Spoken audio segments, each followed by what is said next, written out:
हरे कृष्णा, राधे राधे। आप सभी का बहुत बहुत धन्यवाद मेरे चैनल पर आने के लिए। आज की वीडियो में मैं श्रावण मास की कथा का 27वां अध्याय लेकर आई हूँ।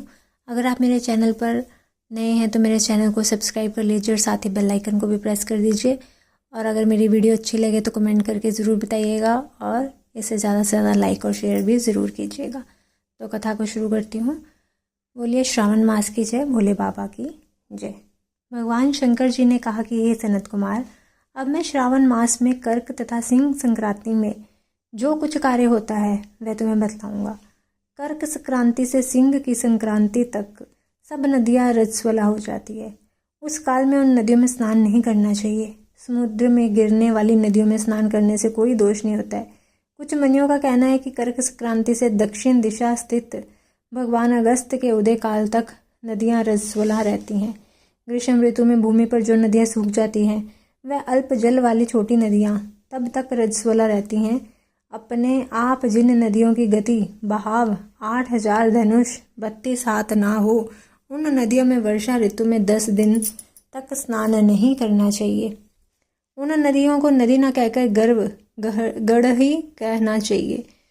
कर्क संक्रांति के आरंभ में बड़ी नदियां रजस्वला हो जाती हैं। जैसे स्त्रियां 3 दिन तक अपवित्र होकर चौथे दिन पवित्र होती हैं, वैसे ही माँ नदियाँ भी 3 दिन तक अपवित्र रहकर चौथे दिन पवित्र होती हैं। अब मैं उन नदियों का वर्णन करूँगा, तुम ध्यानपूर्वक सुनो। गोदावरी, भागीरथी, तुंगभद्रा, वेणिका, तापी तथा प्योषिनी, ये 6 महानदियाँ विंध्याचल पर्वत के दक्षिण में बहती हैं।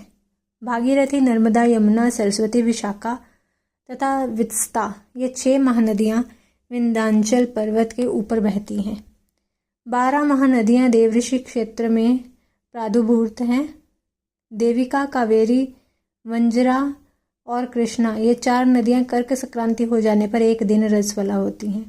कर्क संक्रांति से 3 दिन गोमती नदी रजस्वला होती है। चंद्रभागा, सती सिंधु, सरयू, नर्मदा, गंगा, यमुना, प्लक्षधारा तथा सरस्वती, ये 9 नदियाँ अवनद नाम सुविख्यात सोन, सिंधु, हिरण्य, कोकिल, अर्हित, घग्गर, शतरदु, ये 7 पवित्र रहती हैं। यह रजस्वला नहीं होती।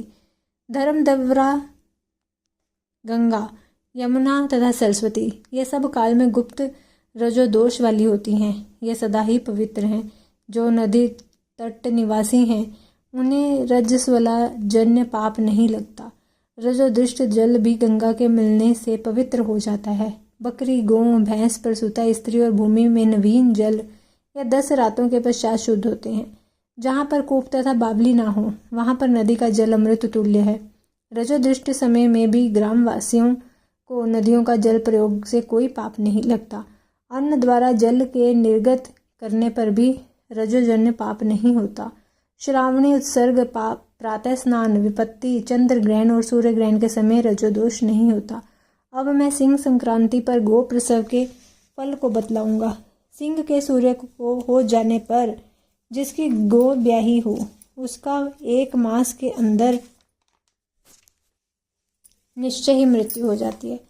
उस समय की गो प्रसव शांति अब मैं तुम्हें बतलाऊंगा। जिसके करने से मनुष्य सुखी हो जाता है। उस समय में ब्याही गो की ही ब्राह्मण को दान कर देनी चाहिए। पीली सरसों तथा शुद्ध गो घृत द्वारा होम करना चाहिए। श्री सूक्त या शांति सूक्त द्वारा स्नान करना चाहिए। घी और तिल की 1008 आहुतियाँ देनी चाहिए। उपवास करके ब्राह्मण को निश्चित दक्षिणा देनी चाहिए। सिंह राशि में सूर्य के आने पर गो ब्याई हो तो निश्चित ही कोई अनिष्ट होगा। उसकी शांति के लिए यह उपाय करना चाहिए। अस्यावाम, इस सूक्त से तथा तद्विष्णु, इस मंत्र से तिल घी द्वारा 108 होम करने चाहिए तथा मृत्युंजय विधान द्वारा 10,000 हवन करना चाहिए। ऐसा करने से मनुष्य को किसी भी प्रकार का भय नहीं सताता। इसी तरह यदि श्रावण मास में घोड़ी ब्याई हो तो शांति करने से दुष्ट मिट जाता है। अब मैं श्रावण मास में कर्क या सिंह की संक्रांति होने से शुभप्रद दान के संबंध में कहूँगा। कर्क के सूर्य में संक्रांति में घृत धेनु का, सिंह संक्रांति में सोने एवं छाते का दान करना चाहिए। श्रावण मास में वस्त्र दान करने का बड़ा भारी फल होता है। श्रावण मास में भगवान श्रीधर की प्रीति के लिए साधक को घृत कुंभ, घृत धेनु तथा फलों का दान करना चाहिए। मेरे संतोष के लिए इस महीने में अन्न दान भी करने चाहिए। अन्य महीनों की अपेक्षा इस महीने में किया गया दान अक्षय फल देने वाला होता है। मुझे इस महीने से अधिक प्रिय महीना और कोई नहीं है। मैं श्रावण मास के आने की प्रतीक्षा करता रहता हूँ। जो इस महीने में व्रत करेगा वह विशेष रूप से मेरी कृपा का पात्र होगा, क्योंकि ब्राह्मणों का राजा चंद्रमा और प्रत्यक्ष देवता सूर्य है। यह दोनों मेरे नेत्र हैं। अतः उसकी क्रांति संज्ञा, कर्क संज्ञा तथा सिंह संज्ञा हुई। इससे अधिक महात्म मैं क्या कह सकता हूँ। जो मनुष्य इस महीने में प्रातःकाल उठकर स्नान करता है उसे 12 महीनों के स्नान का फल प्राप्त हो जाता है, और जो मनुष्य श्रावण मास में प्रातःकाल उठकर स्नान नहीं करता उसके 12 महीनों में किए गए सभी कार्य व्यर्थ हो जाते हैं। मनुष्य को यह संकल्प करना चाहिए कि हे महादेव, हे दया सिंधु, मैं श्रावण मास में संयत हो प्रातःकाल उठकर नहाऊंगा। प्रभु, आप मेरा यह कार्य निर्विघ्न पूरा कर देवें।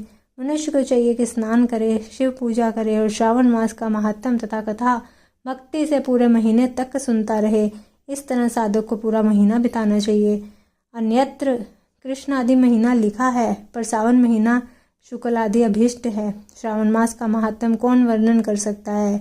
इस सावन महीने के व्रत के प्रताप से 7 प्रकार की जो वंध्याएं कही गई हैं उनको भी पुत्र की प्राप्ति हो जाती है। विद्यार्थी को विद्या, बलार्थी को बल और रोगी को आरोग्य प्राप्त हो जाता है। जो मनुष्य बंधन से बंधा हुआ हो वह बंधन से छूट जाता है। धनार्थी को इस व्रत से धन की प्राप्ति होती है और भायार्थी को स्त्री प्राप्त हो जाती है। हे तात, साधक जो भी इच्छा करता है उनकी सब इच्छाएं पूर्ण हो जाती है। अंत में मेरे लोक में आकर समीप रहकर हर्ष प्राप्त करता है। व्यास की पूजा मनुष्य को अच्छे कपड़ों तथा गहनों द्वारा करनी चाहिए। जिसने श्री व्यास देव जी को प्रसन्न कर लिया उसने मानो मुझे प्रसन्न कर लिया। जो श्रावण मास का महात्म सुनकर भगवान श्री वेद व्यास का पूजन नहीं करता, यमराज उसके कान काट लेते हैं, जिससे कि वह बहरा हो जाता है। अतः मनुष्य को चाहिए कि श्रावण मास में श्री व्यास देव की पूजा अवश्य मेव करे। जो भक्ति सहित इस श्रावण मास के महात्म को पढ़ता है, सुनता है या सुनाता है उसको महान पुण्य की प्राप्ति होती है। बोलिए श्रावण मास की जय, भोले बाबा की जय। मिलती हूँ अपनी अगली वीडियो के साथ। तब तक के लिए सभी को हरे कृष्णा, राधे राधे।